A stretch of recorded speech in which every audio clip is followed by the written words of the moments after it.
Today I would like to show you how you can transfer files from HONOR Magic6 Pro to an Android device.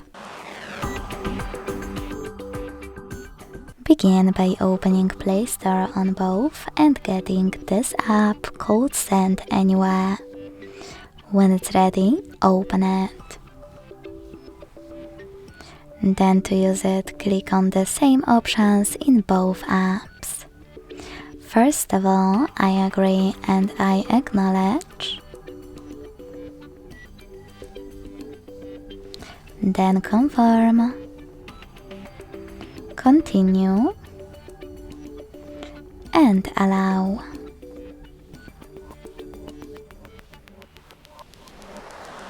In this window about new updates, you can tap on Not Now or close it right away by hitting OK.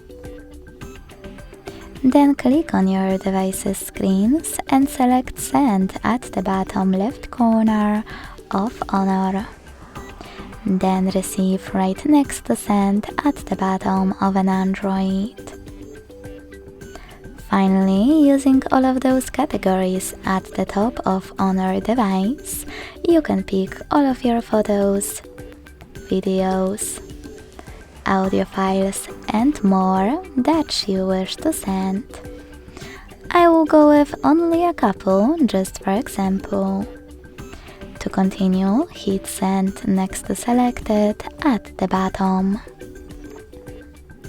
Then choose Got It in Here's Some Tip pop-up and decide which connection way will be better for you. To connect by inputting this key, hit Input Key section, type in all of those numbers in correct order and tap on Receive. To scan this QR code, select Scanning icon above User Guide. Close and add. Allow camera access in the pop-up and point it at the code. Then wait. As you can see, after that, all of my files were successfully transferred. Thanks so much for watching. If you enjoyed this video, don't forget to leave a like, comment and subscribe. Bye!